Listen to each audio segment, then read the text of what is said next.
तो संतों का काम जीवों को बताना है, जीवों को समझाना है। जो मान ले उसका भला होता है, और जो नहीं मानता, संत तो भला ही मांगते हैं पर हर किसी को अपने कर्मों का फल भोगना पड़ता है। आपकी जगह पे आपके माता पिता, बहन भाई, बेटा, पति पत्नी कोई कर्म नहीं उठा सकता। कर्म कोई आपके काट सकता है तो राम का नाम।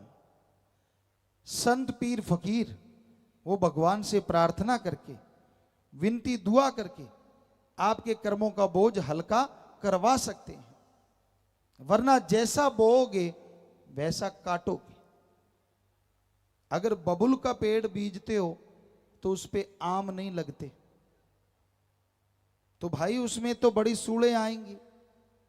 कर्म अगर खोटे करते हो, बुरे करते हो, तो आने वाला टाइम, आने वाला समय आपके लिए बुरा होगा ही होगा। इसलिए बुरे कर्म ना करो। कई आदमी कहते हैं हमने तो बुरा कर्म किया ही नहीं, हमने तो खोटा कर्म किया ही नहीं, फिर भी दुखी हैं, फिर भी परेशान हैं। उसका कारण है संचित कर्म, जन्मों जन्मों के इकट्ठे हुए पाप कर्म जो इस शरीर को भोगने पड़ते हैं।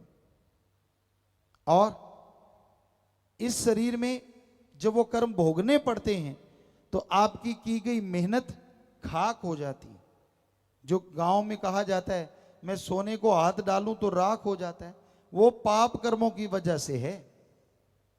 और संचित पाप कर्म कटते हैं भगवान के नाम से। सुमरन करो, मेहनत करो। तो क्या लिखा है हमारे हिंदू धर्म में, हिम्मत करे अगर इंसान तो सहायता करे भगवान। इस्लाम धर्म में हिम्मते मर्दा मददे खुदा, बोली का फर्क कि आप हिम्मत करो, भगवान मालिक आपकी मदद जरूर करेंगे। तो हिम्मत करना, मेहनत करना, इंसान को भगवान ने ताकत दी है। तो आप हिम्मत कीजिए, अच्छे कर्म कीजिए, मालिक से मालिक को मांगो, मालिक से मालिक की औलाद का भला मांगो, तो मालिक आपका भला जरूर करेंगे।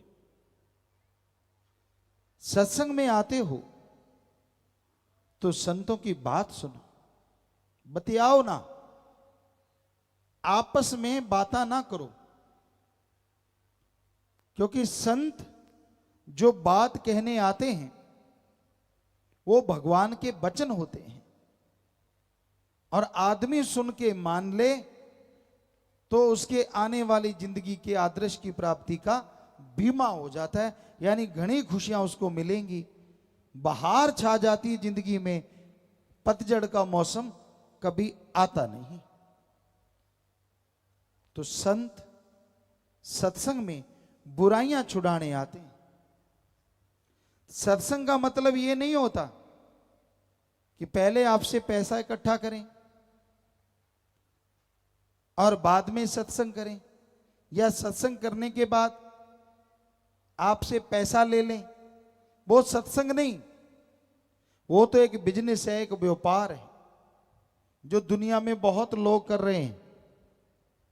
भक्तजनों, भगवान का नाम तो अनमोल है, ईश्वर नाम अमोल है, बिन दाम बिकाए, बिना दाम के मिलता है। संत पीर फकीर ईश्वर का नाम बिना दाम के देते हैं, वही फलता फूलता है। तो इसलिए भगवान के नाम का जाप करो। भगवान की अगर आप सेवा करना चाहते हो, दान करना चाहते हो, पुण्य करना चाहते हो, कोई रोकता नहीं, करो, पर सही जगह करो। कोई बीमार है उसका इलाज करवा दो, कोई भूखा है उसको खाना दे दो, कोई प्यासा है पानी पिला दो। इस पे जो आपका पैसा लगेगा वो बिल्कुल सच्चा दान है, बदले में खुशी ना मिले हम आपको गारंटी देते हैं।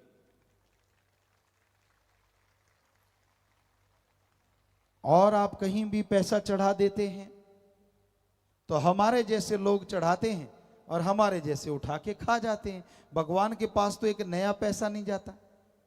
क्या आपने देखा है भगवान को पैसा उठाते? नहीं उठाता भगवान। अल्लाह, वाहिगुरु राम। आम आदमी चढ़ाते हैं और कुछ खास आदमी खा जाते हैं। बुरा ना मानना, सच्ची बात तो सच्ची है। हमने सारे वेद पढ़े, हमारे पवित्र वेद, गीता, रामायण, महाभारत, पांचवा वेद, सिख धर्म की गुरबाणी, इस्लाम धर्म की कुरान शरीफ, ईसाई धर्म की बाइबल, सभी पवित्र ग्रंथों को पढ़ा और किसी में नहीं लिखा कि भगवान पैसा लेता है। सारे धर्म कहते हैं भगवान तो देता है, इतना देता है कि झोलियां छोटी पड़ जाती हैं और उसकी कृपा दया में रहमत मूसलाधार बरसती रहती है। पर हैरानी है, आज आदमी भगवान को पैसे से खुश करना चाहता है। हमें किसने बनाया? भगवान ने। और पैसा किसने बनाया? आदमी ने। और आदमी को भगवान ने बनाया। तो जो भगवान आदमी को बना सकता है, क्या वो आदमी के बनाए कागज के टुकड़े रुपए को नहीं बना सकता? सोचने वाली बात। वो तो सब कुछ बना सकता है। तो भाई हकीकत यही है, सच यही है कि भगवान देता है, लेता नहीं है। वो दाता है, मंगता नहीं है।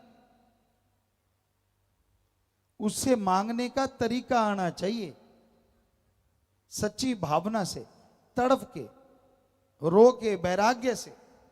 भगवान से भगवान को मांगो, भगवान से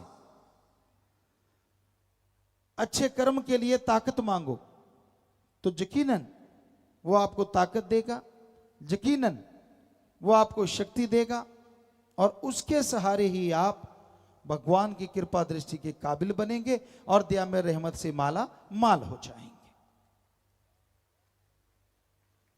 तो संत समझाने आते हैं, संत सत्संग लगाते हैं ताकि समाज की बुराइयां दूर हों। सत्संग लगा के समझाते हैं ताकि इंसान गम, दुख, दर्द, चिंताओं से मुक्ति हासिल कर ले। तो संतों की बात सुनो, अमल करो, मानो, तो वो नजारे मिलते हैं, वो खुशियां मिलती हैं जो आपने कभी सपने में भी नहीं सोची होती।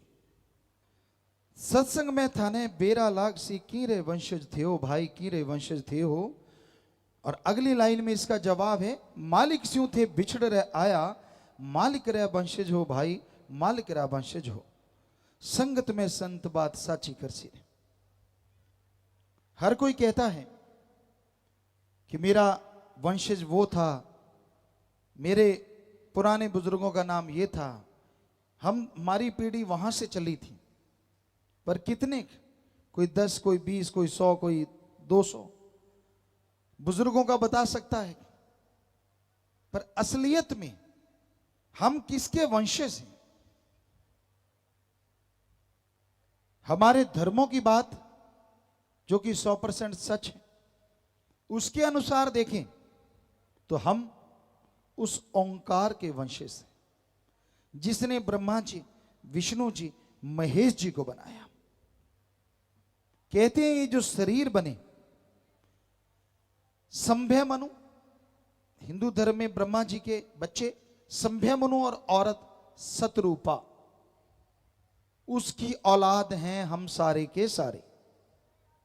और इस्लाम धर्म की माने तो वो कहते हैं आदम और हव्वा की औलाद है, आदमियत। सिख धर्म की माने तो एक ओंकार, वो भगवान, वो वाहिगुरु, वो राम जिसका कोई आकार नहीं, पर उसके बिना किसी का कोई आकार नहीं, सारे उसी से बन के आए। ईसाई धर्म की माने तो द सुप्रीम पावर गॉड, वो भगवान, वो मालिक कि हम औलाद हैं, इंसानियत हमारी जात है। तो हम सब उस परम पिता परमात्मा के, परम शक्ति के वंशज हैं। सबके सब भाषा अलग हो गई। महापुरुष आए, वो जो भाषा बोलते थे उसके अनुसार हिंदू, मुस्लिम, सिख, ईसाई और भी अलग अलग धर्म बने। पर पानी को जल कह दो, वाटर, वाशर, आब, नीलू, नीरू, अनि, तो पानी का नाम बदलने से क्या पानी का स्वाद या रंग बदलेगा? नहीं बदलता। सोचने वाली बात, छोटा सा पानी, उसका नाम बदलने से अगर वो नहीं बदलता तो भगवान का नाम बदलने से भगवान कैसे बदलेगा? धन धन सतगुरु तेरा ही आशा। सभी साध संगत जी से निवेदन है कि मेरा चैनल जरूर सब्सक्राइब करें जी। धन धन सतगुरु तेरा ही आसरा।